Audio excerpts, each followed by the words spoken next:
कि जो बीज हम बोएंगे, एग्रीकल्चर इकोनॉमी वाला देश है भारत, जो बीज आप बोएंगे बिल्कुल उसी के अनुरूप आपको फसल प्राप्त होगी।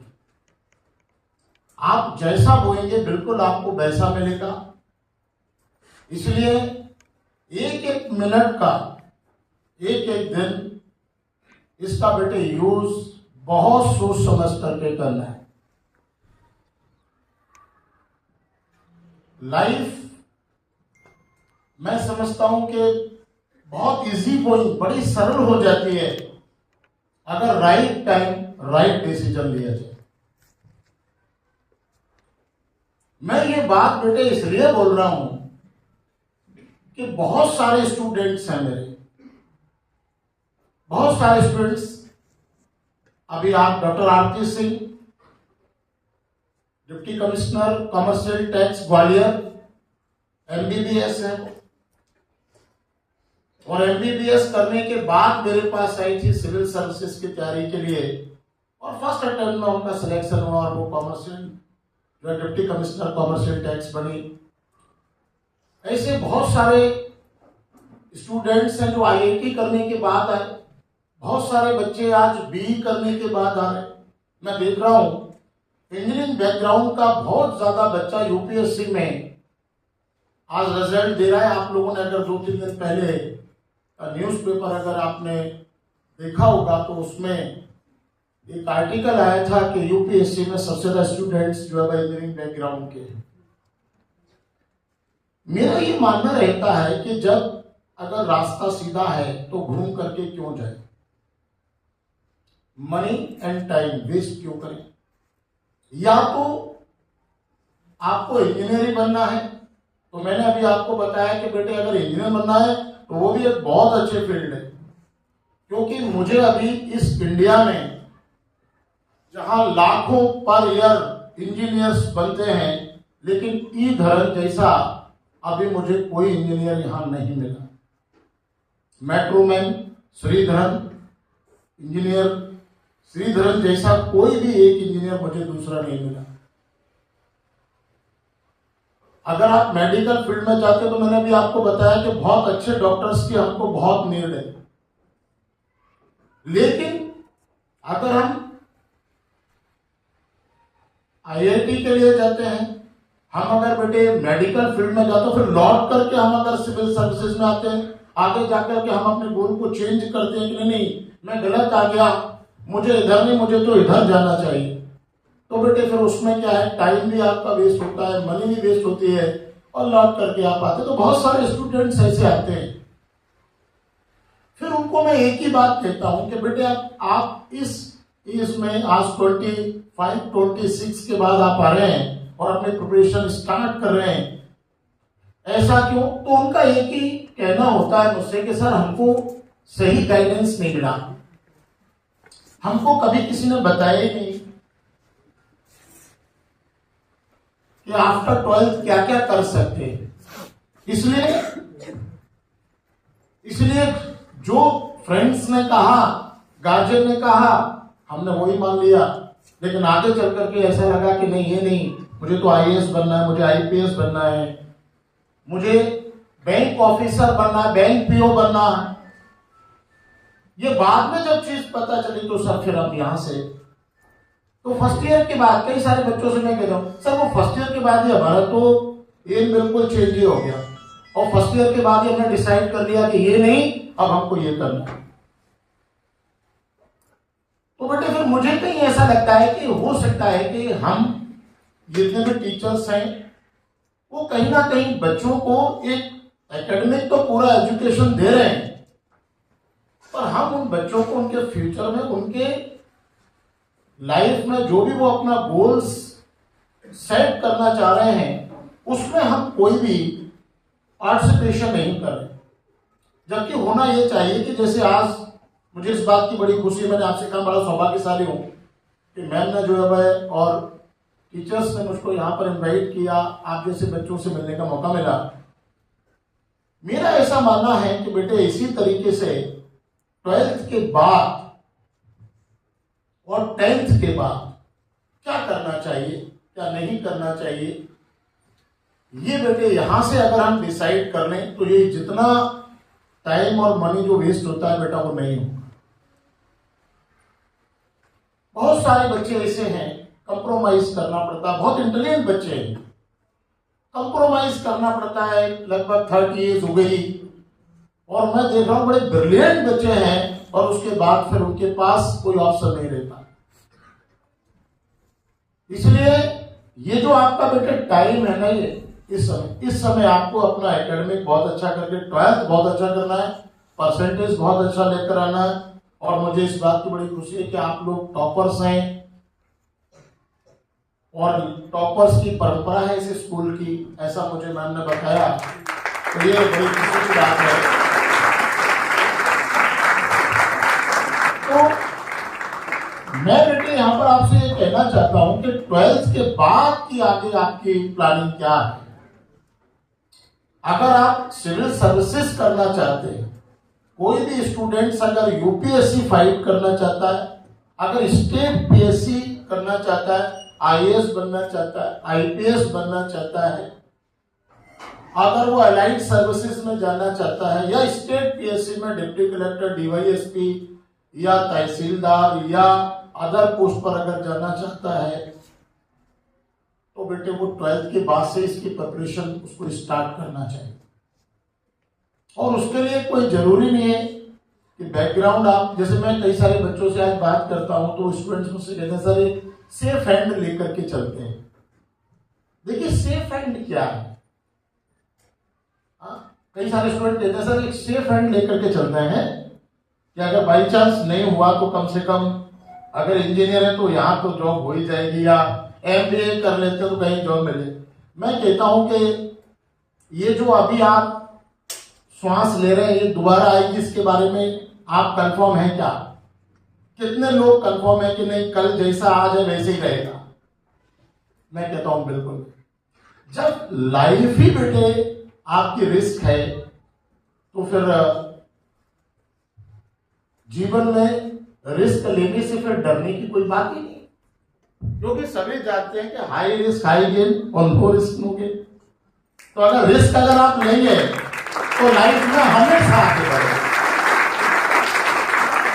और आप देखिए जितने भी लोग हैं आज आप उनको देखिए, उनकी बायोग्राफी वगैरह सब आप लोग देखते होंगे, पढ़ते होंगे सारा, कि जिसने रिस्क सबसे ज्यादा लिया लाइफ में सबसे ज्यादा अचीव उसी ने किया। आप एपीजे अब्दुल कलाम साहब के बारे में देख सकते हैं कि केरल में आप लोगों ने सब पढ़ाई होगा, एक छोटा सा जो है वो नाव रिपेयरिंग करने वाले घर में वो एक स्टूडेंट पैदा हुआ जो समुद्र से सीप को कलेक्ट करता था और उसको लेकर के मार्केट में बेचता था। उससे अपनी स्टडी उन्होंने धीरे धीरे आगे बढ़ाई और फिर उन्होंने जो है पेपर वगैरह चेन्नई रेलवे स्टेशन पर लगाए, हॉकर्स के रूप में काम किया और उसके बाद उन्होंने डिप्लोमा लिया और फिर वो एसएससी में एक बार फेल हो गए और उसके बाद भी उन्होंने जो है कहा कि नहीं, अगर एसएससी में अगर मेरा सिलेक्शन नहीं होता इसका मतलब यह है कि मुझे कहीं और जाना है और ऊपर जाना है, इसलिए मेरा यहाँ नहीं होगा। और देखिए उसके बाद फिर डीआरडीओ में साइंटिस्ट का एक पोस्ट है, उसका इंटरव्यू दिया और डीआरडीओ में साइंटिस्ट बने और उसके बाद फिर इंटीग्रेटेड मिसाइल डेवलपमेंट प्रोग्राम के चेयरमैन बने और उसके बाद उन्होंने 5 मिसाइल इस देश को दी और मिसाइल मैन बने और उसके बाद फिर वो भारत के राष्ट्रपति हुए। तो जनरली ऐसे बहुत सारे बेटे नाम है जिनको आप देखिए किसी भी सेक्टर में आप कहीं भी देख लीजिए।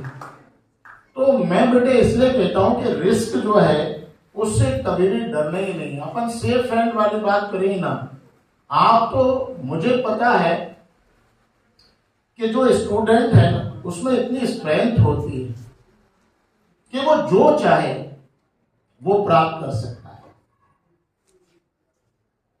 There is a will there is a way, मतलब जहां वो चाहेगा रास्ता वहां नहीं। इसीलिए मैं कई बार बच्चों से कहता हूं कि हम वो नदियां हैं, हमें अपना हुनर मालूम है, जिस तरफ भी बह पड़ेंगे रास्ता खुद ब खुद बन जाए। मतलब हमें पता है कि अगर हमने ये गोल फिक्स किया, 101% अगर मुश्किल 100% अगर एफर्ट लगाएंगे तो रिजल्ट वहीं से मिलेगी। और देखिए एग्जाम्पल में बहुत सारी चीजें बताता हूं। देखिए ये जो बच्ची आगे सोनाली राजपूत का इस पर ही लगा हुआ मैंने देखा था अभी फोटो। ये बच्ची अभी 2020 उसका रिजल्ट अभी आया, थोड़ा लेट चल रहा है स्टेट पीएससी का रिजल्ट, और कल 19 का है, इससे कुछ 2-4 महीने पहले 20 का रिजल्ट आया। और ये स्टूडेंट बहुत ब्रिलियंट स्टूडेंट है, 12th की थी, और इसका साइंस में, मैथ में 100 आउट ऑफ 100, फिजिक्स में 100 आउट ऑफ 100 और बायोलॉजी में 100 आउट ऑफ 100। और जिस तरीके से आज आप लोग मेरे सामने बेटा बैठे हैं, ये बच्ची भी बैठी थी, मैं इसी तरह से उनको भी सिविल सर्विसेज के बारे में बता रहा था। तो इस बच्ची को जब मैंने सिविल सर्विसेज के बारे में बताया और अपने बहुत सारे और स्टूडेंट्स के बारे में बताया, तो ये बच्ची निकल करके मेरे पास आई, बोले सर जब तक मैं इस हॉल में नहीं आई थी तब तक मेरा ड्रीम था मुझे डॉक्टर बनना, क्योंकि मैथ्स और बायो दोनों में 100 आउट ऑफ 100 मुझे डॉक्टर बना। लेकिन अब मुझे डॉक्टर न बनकर मुझे प्रशासनिक अधिकारी बनना है, मुझे स्टेट सिविल सर्विसेज की तैयारी करनी। तो मैंने उस बच्चे से कहा कि ठीक है, अगर आपको करना है तो आप इसकी प्रोफेशन स्टार्ट कीजिए और बीए के साथ आप इसको कर सकते हो। सर मुझे सब्जेक्ट वही चाहिए जो सिविल सर्विस मेरे लिए यूजफुल हो। तो मैंने कहा बीए करो।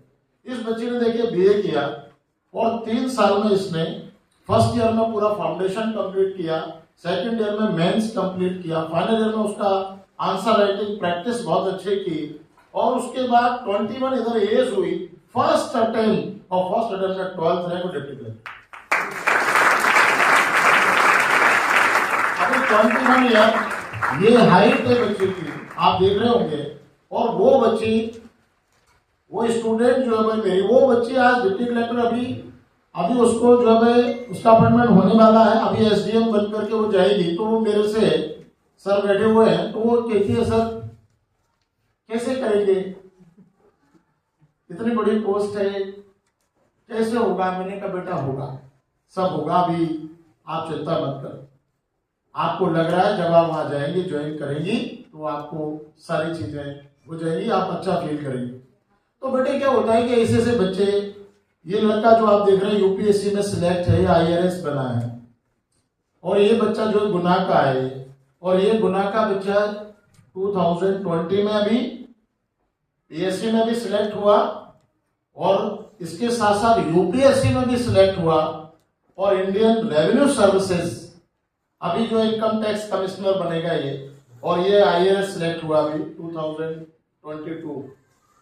तो बेटे क्या होता है ना, मैं देख रहा हूं कि बच्चे बिल्कुल इनोसेंट आते हैं एकदम से, और थोड़ा सा बेटे बच्चे एफर्ट लगाते हैं, और मैं देखता हूं कि वो बच्चे जब बड़ी बड़ी पोस्टों पर आ जाते हैं, और तो मुझे लगता है कि और उनको मैं बाद में बुलाता हूं कि भाई स्टूडेंट्स को, जब तो मैं देखता हूं कि ये वही बच्चे थे जो मेरे पास आए थे, और इतना यू टर्न चेंज हो जाता है, क्योंकि बेटे फिर वो ऑफिसर बन जाते हैं। तो मतलब मैं देख रहा हूं, मैंने अभी भी मैडम से कहा, यहाँ पर मेरी एक स्टूडेंट जो मैं दिव्या राजा बस सीएसपी अभी दतिया ही रही लंबे समय तक, तो मैं देख रहा था कि वो बच्ची जब आई थी इतने से बहुत छोटी सी, और हमारे लिए तो देखिए क्या होता है, जैसे आपके पेरेंट्स हैं, आज आपके मैम हम, आज हम आपको बेटे इस रूप में देख रहे हैं, कल जब अगर आप कोई भी अच्छा अचीवमेंट लाइफ में अगर करेंगे तो हम तो, हमारे लिए तो आपका जो हमारे आई में जो सेट फिगर है ना बेटे, वो यही है। तो हम तो बिल्कुल उसी बच्चे की तरह देखते हैं। आज भी जब वो बच्चे आते हैं तो मुझे बड़ा, वो बच्चे भले ही ऑफिसर कितने भी हो गए, पर मैं तो उनको उस बच्चों की तरह ही बिल्कुल ट्रीट करता हूँ। अभी इस दतिया से लेकर के अभी यहाँ भी एडिशनल एसपी कमल मौर्य जी आपके दतिया में से अभी भी हो, तो वो भी जो है मेरे संस्थान से ही है। और पूरा ग्वालियर के बेटे जितने भी डिप्टी कलेक्टर, एसडीएम, एडीएम जितने भी हैं, जितने कॉमर्शियल टैक्स में कमिश्नर है, सत्ता चौहान, आरती सिंह, अभी सीएसपी जो है भाई लश्कर बेटा अशोक, आपके यहाँ फोटो लगा हुआ है अशोक जादव। ठीक है ना। CSP जो है भाई रूरल एरिया जो है वो नागेंद्र सिंह सिकरबार, वो बच्चा, उसकी वाइफ मोनिका चौहान, वो रजिस्ट्रार गोहद है। अभी एडिशनल SP और SP जयराज कुबेर जो है भाई ग्वालियर में है, वो मेरा स्टूडेंट है। वो इंजीनियरिंग बैकग्राउंड से था, श्री राम इंजीनियरिंग कॉलेज में लेक्चरर था, और बेटे वो सुबह शाम पढ़ने आता था। और जब वो मैं उसको देखता था कि नीचे से चाय का प्याला पकड़ करके ऊपर चढ़ करके मॉर्निंग की क्लास लेता था, फिर वो जब बस आती थी उसमें बैठ करके पढ़ाने चला जाता था श्री राम कॉलेज, और शाम को फिर वो 5 बजे उतारती थी, फिर चाय का प्याला लेकर के आता था। तो अभी जब वो कुछ समय पहले इन लोगों ने बुलाया तो मेरा जो माइंड सेट था वो बिल्कुल वही था कि ये चाय लेकर के आ रहा है। तो उसने कहा सर मैं वही हूँ। तो जनरली अब वो आज भाई IPS हो गया, सारी चीजें हो गई है, तो बेटे मैं देखता हूं कि बच्चे ऐसे ही बिल्कुल आते हैं फ्रेशर्स, और बिल्कुल ये सोचकर आते हैं कि 100% एफर्ट डालना है।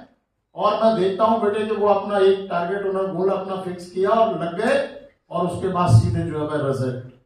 इतने सारे बच्चे, कल ही लगभग 76 स्टूडेंट्स, अभी 19 वाला पुराना रिजल्ट जो था वो कल ही आया, और उसमें 76 स्टूडेंट्स जो है सिलेक्ट हुए हैं स्टेट PSC में। तो ये बहुत अच्छे बच्चे बहुत अच्छा अचीव करते हैं।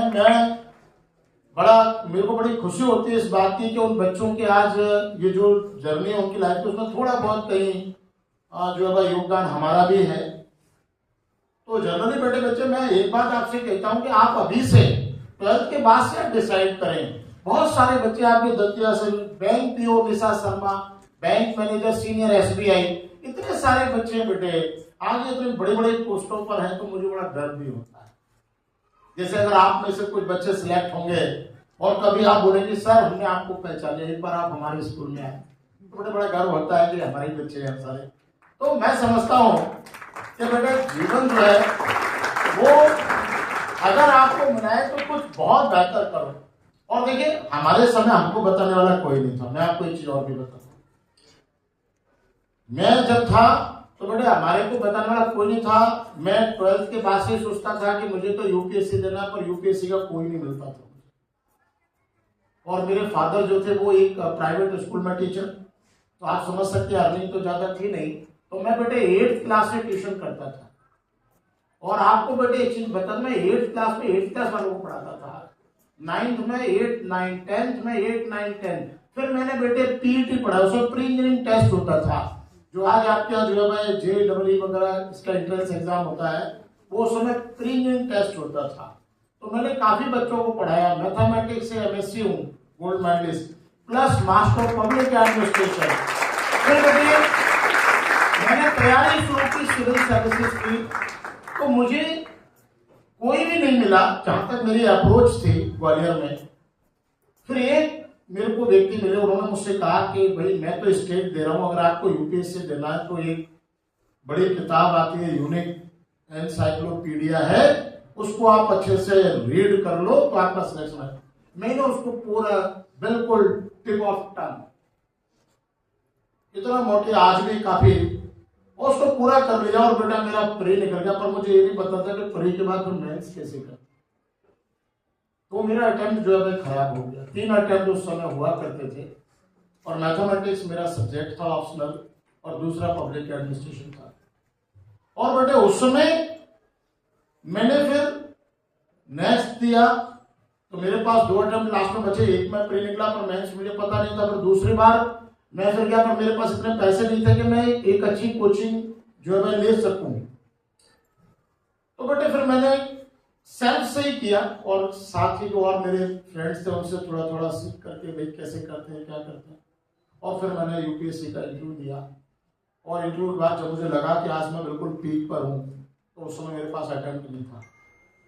मैंने उसी दिन डिसाइड किया कि मैं आपसे बच्चों को 12th के बाद जगह जगह जाकर के अपने पूरे सामान जो है मैं बिजी शेड्यूल से टाइम निकालूंगा, और बच्चों को मैं उनके कैरियर के लिए उनको मैं मोटिवेट करूंगा, उनको गाइडेंस दूंगा, उनकी काउंसलिंग करूंगा, उनको बताऊंगा कि बेटे आप जीवन में क्या क्या कर सकते हैं और कैसे कर सकते हैं।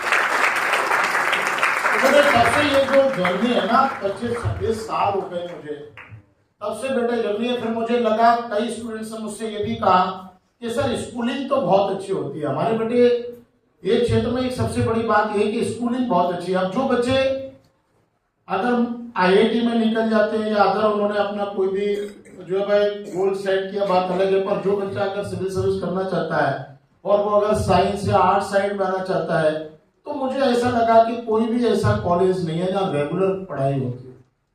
तो मुझे ये बताया गया कि सर ये बच्चे इंटरव्यू में इसलिए वीक हो जाते हैं क्योंकि ये बच्चे जिस तरह से एकेडमिक पढ़ते हैं 12th तक, और ये कॉलेज में आकर के उतने सिंसियर नहीं रहते। और ये चीज है भी है बेटे, कॉलेज में आकर उतनी सिंसियरिटी नहीं रहती है, और यही कारण है कि ये बच्चों का जो इनका एकेडमिक है कॉलेज लेवल वाला वो वीक हो जाता है, ग्रेजुएशन पर ये काफी वीक हो जाते हैं, और इसीलिए इंटरव्यू में फिर इनको प्रॉब्लम आती है। तो स्टूडेंट्स का कहना था कि सर कॉलेज में पढ़ाई नहीं होती है, गवर्नमेंट कॉलेज में नहीं होती है, प्राइवेट कॉलेजेस कोई ऐसे है नहीं है साइंस के लिए और आर्ट्स के लिए पढ़ाई होती हो। तो सर ऐसा नहीं, और हम लोग तो पूरी तरह से डेडिकेटेड है सिविल सर्विस के। तो फिर बेटे मैंने एक कॉलेज भी खोला अभी इस समय 2012 में 2012, उसमें मैंने Aryans arts and management college खोला, और ये अभी तक जहां तक मेरी नॉलेज है एकमात्र कॉलेज है इंडिया में जो ग्रेजुएशन के साथ साथ कंपटीशन भी कराता है। मेरे यहाँ मैं 12वीं के बाद बच्चों को, जो बच्चे अगर सिविल सर्विसेज में जाना चाहते हैं उनको बेटे मैं बीए, बीएससी कंप्यूटर साइंस जो भी करना चाहे वो, बीकॉम, सीए जो भी सब है मेरे यहाँ। जिवाजी यूनिवर्सिटी से एफिलिएटेड नंबर 1 कॉलेज है, उसमें मैं बच्चे को एकेडमिक भी कराता हूँ, एकेडमिक के साथ साथ उनको मैं पूरा कॉम्पिटिटिव एनवायरनमेंट भी देता हूँ, और 12th के बाद से उनका एक बिल्कुल प्लानिंग के साथ शेड्यूल बना करके फर्स्ट ईयर इधर आप पढ़िए, साथ में टाइम आप इतना दीजिए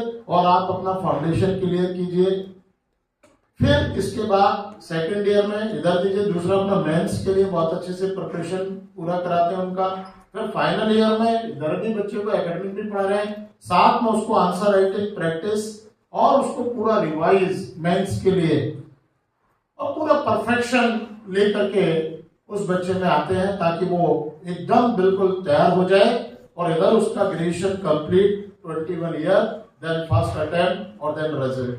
ये जो आपके सामने बच्ची खड़ी, ये मेरे कॉलेज की बच्ची। तो जनरली बेटे क्या है कि इसमें एक सबसे बड़ी चीज है कि अगर हमने डिसीजन सही लिया कि मुझे करना क्या है 12th के बाद, अगर वाकई में आप लोगों को सिविल सर्विसेज में जाना है, तो बेटे मैं समझता हूं कि आपको, अच्छा इसका मतलब ये कदापि नहीं है कि आप ग्वालियर आकर के कॉलेज ज्वाइन करें, यहाँ भी दतिया में भी कर सकते हैं, साथ में आप प्रिपरेशन कर सकते हैं, लेकिन 12th के बाद से स्टार्ट करें। जो बच्चा वाकई में अगर चाहता है कि मुझे एसएससी सीजीएल देना है, कई बच्चे हैं असिस्टेंट कमांडेंट बनना है, कई बच्चे जिन्हें सेना में जाना है, मुझे लेफ्टिनेंट बनना है, तो देखिए उसके लिए 12th के बाद आप देख रहे 11th से एनडीए के थ्रू बेटे आप जा सकते हैं, और अब एनडीए में गर्ल्स के लिए भी जो है ओपन कर दिया है अभी मोदी जी ने पिछले साल से, तो अब गर्ल्स भी जो है एनडीए में यहाँ से डायरेक्ट जाकर के लेफ्टिनेंट बन सकती है, अपॉर्चुनिटी बहुत है। तो आप बेटे डिफेंस में भी बहुत अच्छा कर सकते हो, और उसकी एज मैं समझता हूँ मैक्सिमम 18.5 है, तो आपके लिए यहाँ पर बेटे ज्यादा एज नहीं है, अगर आप अभी से ही प्रिपरेशन करेंगे तो आप एनडीए क्रैक करके और डायरेक्ट आप लेफ्टिनेंट बन सकते हैं, और बहुत अच्छी अपॉर्चुनिटी है। और आप लोग जानते हैं बेटे कि अगर आप सेना में जाना चाहते हैं, डिफेंस में जाना चाहते हैं, तो एनडीए बहुत अच्छी जो है अपॉर्चुनिटी है, यहां से आप लोग जाइए, और जितने भी ऊपर जनरल कर्नल और सारे जो ऑफिसर्स हैं वो एनडीए के थ्रू ही जो स्टूडेंट जाते हैं वही बनते हैं। फिर अगर मान लो यहाँ 1% ऐसा होता है कि एज अगर अटेम्प्ट पूरा नहीं हो पाया, या कहीं अगर हम जो है एसएसबी से बाहर हो गए, तो फिर सीडीएस जो ग्रेजुएशन के बाद आपको एक और मौका मिलता है, आप सीडीएस के थ्रू भी जो है लेफ्टिनेंट बन सकते हैं, आप जो है डिफेंस में जा सकते हैं, और सीडीएस कंडक्ट कराता है यूपीएससी। यूपीएससी जो सिविल सर्विसेज का एग्जाम कंडक्ट कराता है वही एनडीए और सीडीएस कंडक्ट कराता है। यहां से बेटे आपको एक और अपॉर्चुनिटी है, आप यहां से जाकर के और आप लेफ्टिनेंट बन सकते। तो अगर आप डिफेंस में कैरियर बनाना चाहते हैं तो बेटे आज अभी से आपको जो है भाई साइंस अच्छा करना है, मैथमेटिक्स अच्छा करना है, क्योंकि एनडीए में सिलेबस में 12th का मैथ है, हायर मैथमेटिक्स है, इसके साथ साथ जो है भाई इसमें फिजिक्स भी है, केमिस्ट्री भी है और जीएस भी है। और जीएस का लेवल बेटे यूपीएससी लेवल का होता है। तो अगर आप ये अच्छे से तैयार करते हैं तो बेटे यहाँ से भी आप 11-12 से भी स्टार्ट करके और आप एनडीए में सिलेक्ट हो सकते हैं, लेफ्टिनेंट बन सकते हैं। यहाँ पर बेटे इसके अलावा एसएससी के थ्रू जा सकते हैं। आप अगर चाहें बीएसएफ में असिस्टेंट कमांडेंट बन सकते हैं। आपके पास बहुत सारी अपॉर्चुनिटीज है। आज जो बच्चे कॉमर्स बैकग्राउंड से अगर जाना चाहें तो बेटे बैंक के लिए बहुत अच्छी अपॉर्चुनिटी, बैंक पीओ आप बनिए, उस फील्ड में आप जा सकते हैं। एसएससी ग्रेजुएट लेवल करके बेटे आप डायरेक्ट सेक्रेटरीट में जा सकते हैं, वहां ऑफिसर बन सकते हैं। आप जो है इसके थ्रू आप आईबी में जा सकते हैं, ठीक है ना। तो बेटे अपॉर्चुनिटी तो बहुत है गवर्नमेंट सेक्टर में, सेंट्रल सर्विसेज, स्टेट सर्विसेज, सभी जगह काफी है। इंजीनियरिंग फील्ड में भी अगर आप आते हैं तो आईईएस आप कर सकते हैं, यूपीएससी कंडक्ट कराती है। तो यहां से आप बेटे डायरेक्ट जो है भाई सेंट्रल सर्विसेज में आप गवर्नमेंट में जाकर के सीधे इंजीनियर बन सकते हैं, यही बन सकते हैं। तो ये बेटे अपॉर्चुनिटी इधर से भी बहुत सारी है। तो मैं समझता हूं कि अगर प्राइवेट सेक्टर में भी अगर अपने को जाना है तो बेटे कम से कम मैं मानता हूं कि जनरल स्टडी आपकी स्ट्रॉन्ग तो होनी चाहिए। आजकल आप देख रहे हैं कि सभी प्राइवेट कंपनियों में भी अब सामान्यतः क्या होता है, अब जो है उनमें भी वो इंटरव्यू लेते हैं और उसके बाद जो है सिलेक्ट करते हैं कैंडिडेट्स को। तो अगर वहां भी आप जाते हैं तो आपको बेटे अपना जनरल स्टडी स्ट्रॉन्ग तो करनी पड़ेगी। दूसरा, करंट अफेयर्स अच्छा कर सकते हैं। और देखिए अभी से न्यूज़पेपर पढ़ने की एक जो है हैबिट तो आप लोग डालिए, और बेसिकली वो न्यूज़पेपर आप द हिंदू पढ़ सकते हैं और उसका एडिटोरियल आप अच्छे से पढ़िए। और उसके लिए भी मैं एक चीज आपको बताता हूं कि फ्री ऑफ कॉस्ट अगर आप हमारा जो ऐप है जादवंश आईएएस ऐप, उससे अगर आप जुड़ते हैं, टेलीग्राम चैनल से आप जुड़ते हैं, अभी सर आपको बताएंगे, तो आपको इंडिया के टॉप लेवल के सारे papers, times of India, the Hindu, सभी हिंदी इंग्लिश दोनों, उनके आपको सारे एडिटोरियल्स और पूरा जो है करंट अफेयर्स पर डे का हम पूरा सामान्यतः जो दिल्ली से जो हमारी टीम है, क्योंकि मैं दिल्ली भी पढ़ाता हूँ, दिल्ली से हमारी टीम है, वो पूरा पर डे बना करके डालती है और पर डे बेटे उस पर अपडेट होता है। तो आपको ये पेपर भी मंगाने की जरूरत नहीं है। उस पूरे पेपर और उसके जो भी जीएस के पॉइंट ऑफ व्यू से जो इंपॉर्टेंट पार्ट है वो सारा का सारा हम निकाल करके उसको अपने ऐप पर जो है भाई अपडेट करते हैं। और बेटे यहाँ से आप पर डे घर बैठ करके 10-10 मिनट भी पढ़ करके आप पूरा सारे न्यूज़पेपर, इंडिया के टॉप मोस्ट न्यूज़पेपर, उनका एडिटोरियल, करंट अफेयर सब आप पर डे 10 से 5 मिनट में अपने मोबाइल के थ्रू उस ऐप पर जा, फ्री ऑफ कॉस्ट है वो, और आप उसे पढ़ सकते हैं। ये स्टूडेंट्स के लिए मैंने किया है। जो बच्चे ऐसे हैं जहां पेपर नहीं पहुंचता है, जैसे आज द हिंदू है, अगर आप दतिया में कहेंगे तो 2 दिन बाद आपको मिलेगा, ठीक है ना, आता ही नहीं है। ग्वालियर में 1 दिन बाद आता है, तो और कई बार आता भी नहीं है। तो बहुत सारे ये जो न्यूज़पेपर हैं वो आते नहीं, वो आपको सारी चीजें आप ऐप के थ्रू पर डे पढ़िए। मॉर्निंग लगभग 8 o'clock बेटे अपडेट हो जाता है और उसके बाद आप जो है उसको बढ़िया रीड कीजिए। और वैसे भी मैं एक चीज मानता हूं बेटे कि हमारा एम कोई भी हो, लेकिन अपने आसपास के एनवायरमेंट के बारे में हमको पूरी जानकारी तो होना ही चाहिए, इसलिए उससे अपडेट तो हमको रहना ही चाहिए। इसलिए करंट अफेयर्स, जनरल स्टडी, ये तो बेटे बच्चे की मैं समझता हूं स्ट्रांग होना ही चाहिए। और आप लोग जो सीबीएसई के बच्चे हैं तो आपका 6 to 10 आपने जो एनसीईआरटी की बुक्स पूरी आप लोगों ने पढ़ी, उनको बहुत अच्छे से रीड कीजिए। अच्छा, कई बच्चे मेरे से कहते हैं कि भाई यूपीएससी में क्या आता है सर, और मैं आपको अभी बताऊंगा तो हो सकता है कि कुछ बच्चे थोड़ा थोड़ा स्माइल जरूर कर करेंगे।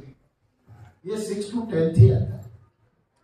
यूपीएससी का सिलेबस है ना यही है, जो आप पूरा 6 to 10 पढ़ते हैं वो ही केवल आज तक 1950 से लेकर के 2023 तक यूपीएससी का कोई भी पेपर 6 to 10 एनसीईआरटी से बाहर नहीं गया ना प्रीलिमिनरी। बस इसमें आप करेंट के साथ उसको छोड़ दीजिए और करेंट अफेयर्स आप कीजिए, बाकी सब वही हिस्ट्री है, एंशिएंट मिडावल मॉडर्न वही बेटे, ज्योग्राफी अपन पढ़ते हैं, वर्ल्ड ज्योग्राफी, इंडियन ज्योग्राफी सारा वही आप बेटे, पूरा जो है इंडियन पॉलिटी पढ़ते हैं, उसमें पूरा कॉन्स्टिट्यूशन पढ़ते हैं, सारा वही है, वही पूरा पेपर है। प्री में ओटी टाइप है, मेंस में वही सारा डिटेल में आपको जो है आंसर राइटिंग करना है सब वही, कुछ अलग नहीं है। टेक्नोलॉजी पूरा है, रोबोटिक्स है, आजकल आप लोग सब 12th के बाद से पढ़ रहे, एआई है, अभी लेटेस्ट टेक्नोलॉजी है, आर्टिफिशियल इंटेलिजेंस, सारी चीजें बेटे वही है। आपको कहीं भी ऐसा नहीं लगेगा कि कुछ ऐसी चीजें जो हमने पढ़ी नहीं है। मैं बच्चों से कह रहा हूं UPSC preparation just 6 to 10 class का केवल रिवीजन, केवल रिवाइज करते हैं बेटे, बस आप और कुछ नहीं है। वही सारी चीज, जनरल साइंस जो आप सब पढ़ते हैं 10th में 9th में, वही जनरल साइंस का सिलेबस है, सारी चीजें बेटे वही है, कुछ नहीं करना एक्स्ट्रा से। बस अगर आप कोई इंस्टीट्यूट कर लेते हैं ज्वाइन, ठीक है, नहीं करते तो मेरे बहुत सारे ऐसे बच्चे भी हैं जो बेटे घर पर बैठकर भी सिलेक्ट है। अभी आपने देखा होगा गोविंद सिंह अभी आईएएस बना है, और वो बच्चा, उसके फादर रिक्शा चलाते हैं, आपने देखा होगा। अभी उसका इंटरव्यू काफी टीवी पर चला था, न्यूज काफी चली थी, ब्रेकिंग न्यूज में ही। वो उसके फादर रिक्शा चलाते हैं और रिक्शा चला करके उसने घर पर ही पढ़ के पूरा, और देखिए वो जो है आईएएस बना है। तो बहुत सारे बच्चे बेटे, कई सारे स्टूडेंट्स ऐसे हैं जो घर से ही पढ़ करके सिलेक्ट है। अभी आपकी ग्वालियर से ही बच्ची सिलेक्ट हुई, वो शर्मा, वो डीवी सिटी में ही रहती है, मेरे कुछ एक दो जो है बंगलो छोड़ करके, और वो घर ही पढ़ करके अभी यूपीएससी में सिलेक्ट हुई है। तो मैं बेटे एक चीज हमेशा आपसे कहता हूं कि कोई भी गोल कभी टफ नहीं होता, ठीक है ना, केवल बस एक चीज चाहिए, और वो एक चीज क्या है बेटे, वो एक चीज है बिल्कुल दृढ़ निश्चय। मतलब कि जो एक बार डिसाइड कर लिया। और बेटे मैं हमेशा कहता हूं हार्ड वर्क और पेशेंस, अगर आपके पास ये दोनों हैं तो बेटे मैं आपसे एक चीज जरूर कह सकता हूं कि आप जो भी चाहें वो इस लाइफ में आप अचीव कर सकते हैं। बस सबसे इंपॉर्टेंट चीज है कि बेटे हार्ड वर्क आपके पास होना चाहिए, पेशेंस होना चाहिए। और मैं समझता हूं जितने भी जो बच्चे हैं वो इतना अच्छा पढ़ते हैं, तो ये सारी चीजें तो बेटे आपके पास है ही है। इसलिए मैं हमेशा कहता हूं कि लक्ष्य ना ओझल होने पाए, कदम मिलाकर चल। लक्ष्य जो भी आपने अपना गोल सेट किया है, लक्ष्य ना ओझल होने पाए, कदम मिलाकर चल, और सफलता तेरे कदम चूमेगी आज नहीं तो कल। अगर आपने डिसाइड कर लिया तो मुझे करना है तो मुझे आप कर गए। और अगर ये पेशेंस है बेटे, और ये हार्ड वर्क है, कि ये इस समय आप देखिए कि इस देश का जो प्रेसिडेंट है और इस देश का जो प्राइम मिनिस्टर है, आप समझ सकते हैं वो कहां से बिलोंग करते हैं। एक चाय बेचने वाले का लड़का इस देश का केवल प्राइम मिनिस्टर ही नहीं है, आज के समय बेटे वो ग्लोबल लीडर है। उनकी जो रेटिंग है वो 76% है। इस समय सामान्यतः पूरे वर्ल्ड के सबसे ज्यादा सामान्यतः जो है फेमस लीडर है मिस्टर नरेंद्र मोदी, और हम बड़े सौभाग्यशाली हैं कि वो हमारे जो है प्राइम मिनिस्टर। तो बेटे आज देखिए कहां से जर्नी स्टार्ट करके कहां। द्रौपदी मुर्मू, आपने उनके बारे में पढ़ा होगा, कहां से स्टार्ट करके आज कहां। तो बेटे जो लोग बिल्कुल ये सोच करके चलते हैं कि लाइफ है और लाइफ में टॉप तक जाना है, अगर एक बार मिले हैं ना तो जिस भी क्षेत्र में रहे, फील्ड कोई भी हो, लेकिन टॉप तक जाना है, उससे नीचे एक्सेप्ट है ही नहीं, उससे नीचे कुछ नहीं। इसलिए मैं हमेशा बच्चों से एक बात और भी कहता हूं, मेरे स्टूडेंट कई बार मुझे ही बता देते हैं, मैं हमेशा कहता हूं कि बेटे देखो, चंद्रमा को प्राप्त करने का प्रयत्न कर, चंद्रमा को प्राप्त करने का प्रयत्न करो। हो सकता है कि आपको वो चंद्रमा ना भी मिले, और मैं इतना जरूर कह सकता हूं कि सितारों के बीच आपका जहां जरूर होगा। आप लोगों से बहुत ऊपर हैं, और लोगों को आपको देखने के लिए जो बेटे अपनी नजर है ना, उसको ऐसे करना ही पड़ेगी, करना ही पड़ेगी, बस वो जज्बा होना चाहिए। और बेटे आप सब असीम शक्ति के, पावर के बिल्कुल पुंज हैं। आज ऐसा कोई कार्य नहीं है जो आप ना कर सके, और ऐसा बेटे कोई भी टास्क नहीं है जो आप पूरा ना कर सके, अचीव ना कर सके। आपके पास सब कुछ है, बस यहां से केवल और केवल एक रास्ता पकड़ना है आपको, और उस रास्ते पर आपको दौड़ना है। दम से दौड़िए, और फिर देखिए ये पूरा जहां और ये सब आपके मुट्ठी। आपको लगेगा कि जीवन में कुछ तो किया है। और बेटे जब वो प्राउड फील होता है ना, तो बस फिर वो लाइफ ही अलग होती है। कई बच्चे मेरे से कहते हैं कि सर, स्वर्ग की बातें बहुत सुनी है, ढंग के सब करते हैं, स्वर्ग कहीं देखा है? तो मैंने कहा एक ही बात होती है हमेशा, कि खुद ही के मरे स्वर्ग के दर्शन हो, खुद मरना पड़ेगा स्वर्ग देखने। पर कुछ बच्चों ने कहा कि सर आप तो कुछ और ही कहते हैं। तो मैं कहना हाँ, मैं कहता हूं ना कि यही स्वर्ग है, मैं दिखाता हूं, मैं दिखाता हूं, देखना बिल्कुल देखिए। थोड़ा सा एक टारगेट बनाइए यूपीएससी, और चले जाइए लवासना, जाइए और लवासना में जाकर के देखिए। अगर आपको ना लगे कि आप वाकई में स्वर्ग में है, तो बेटे एक बार आकर के मेरे से जरूर मिले।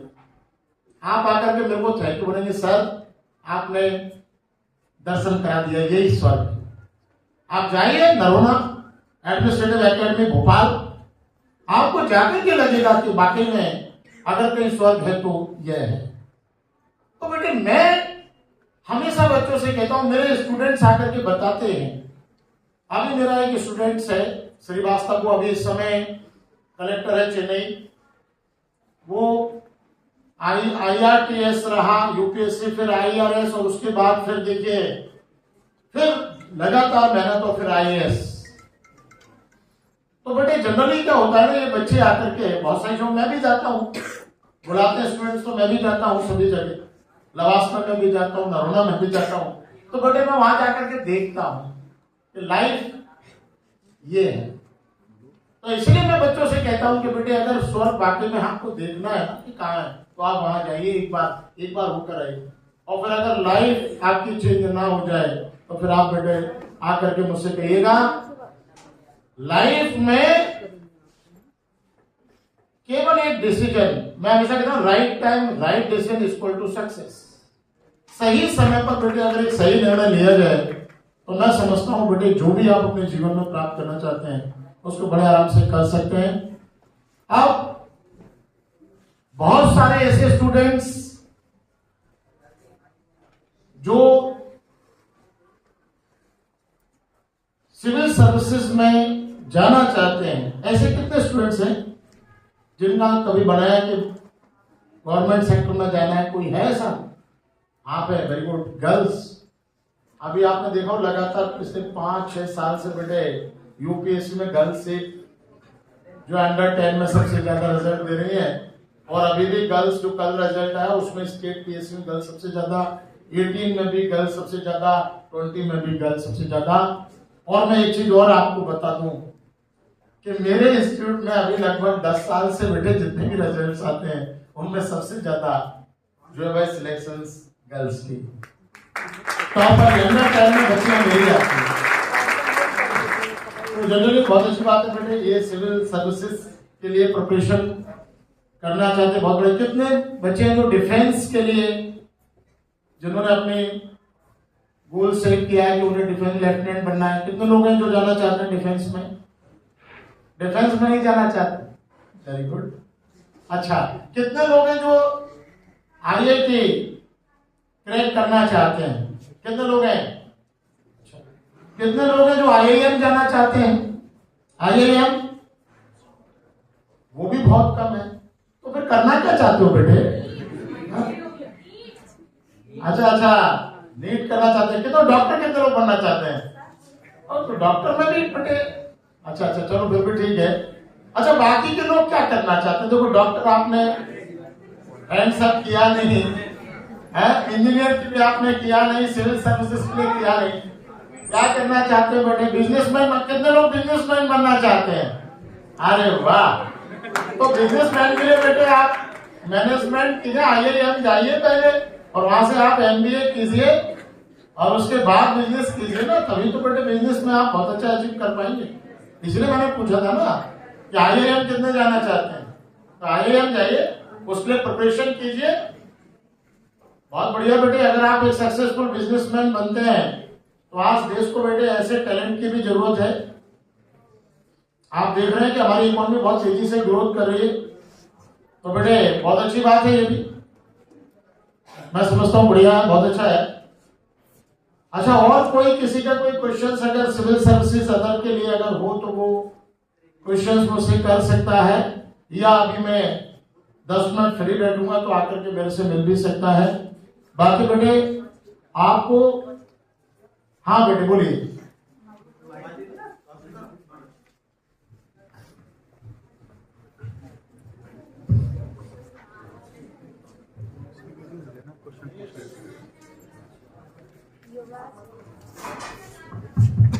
मेरा क्वेश्चन ये था, हाँ बताओ। जैसे मुझे अगर UPSC के लिए प्रिपेयर करना है, IAS या फिर IPS के लिए, तो क्या मेरी स्ट्रीम 11th की बहुत ज़्यादा उसके लिए मैटर करती है? अगर मैं बायो चूज करूं तो उससे क्या मेरी इफेक्ट पड़ेगा? किसी भी गवर्नमेंट एग्जाम के लिए अगर आप ग्रेजुएट लेवल का करते हैं तो उसमें ओनली ग्रेजुएशन चाहिए, ठीक है? वो किसी भी जो है भाई आपका, आप चाहे उसे आपका कॉमर्स बैकग्राउंड हो, आर्ट्स है, साइंस है, कोई भी हो, कोई स्ट्रीम, उसमें कोई भी इफेक्ट नहीं डालती।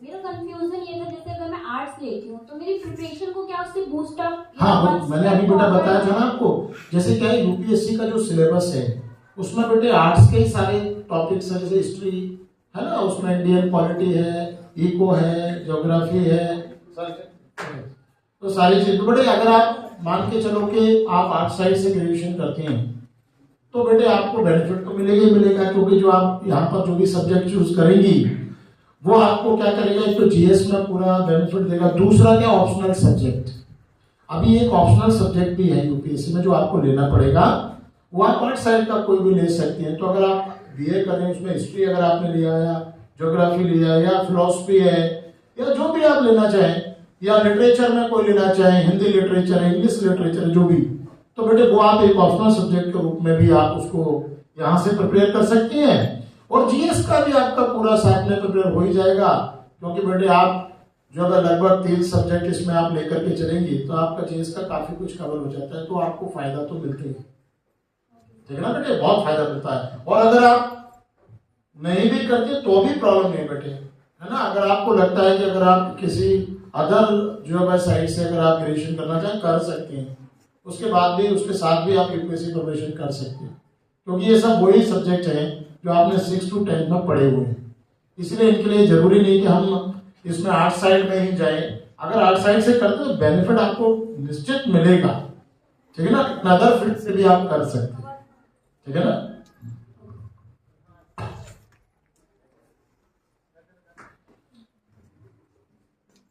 चलिए बेटे, तो मैं सर्वप्रथम जो स्कूल के चेयरमैन हैं उनको मैं धन्यवाद देना चाहता हूं, थैंक यू कि उन्होंने मुझको आमंत्रित किया। और पूरा जो स्कूल का मैनेजमेंट है, उसमें सभी स्टाफ फैकल्टी सभी को भी सामान्यतः तहे दिल से मैं धन्यवाद देना चाहता हूँ कि उन्होंने इस कार्यक्रम के लिए इतना अच्छा अरेंजमेंट किया और मुझको यहाँ पर आमंत्रित किया। और जितने बच्चे यहाँ बैठे हैं, ये मेरे जो देश का भविष्य है और मैं समझता हूँ कि नायाब हीरे हैं ये। उनको भी बेटे मैं बहुत उनके 12th के लिए 11th के लिए जिस भी सामान्य एकेडमिक क्लास में आप हैं उसके लिए मैं आपको ढेर सारी शुभकामनाएं और मैनी कॉन्ग्रेचुलेशन और बहुत सारी विशेष आपको देता हूँ कि बेटे आप बहुत अच्छा करें, 12th में अच्छा करें, 11th में अच्छा करें और इस स्कूल का जो अभी तक का जो परंपरा चली आई है कि इसमें से हमेशा टॉपर्स आते हैं, मैं समझता हूँ बेटे कि मेरी ऐसी शुभकामनाएं हैं इस स्कूल के लिए भी, आपके लिए भी, कि इसी तरीके से परंपरा बनी रहे और आप लोग बेटे इस स्कूल का, इस दतिया जिले का और इस सामान्य प्रदेश का और इस देश का ऐसे ही आप नाम रोशन करते रहें। बहुत बहुत धन्यवाद।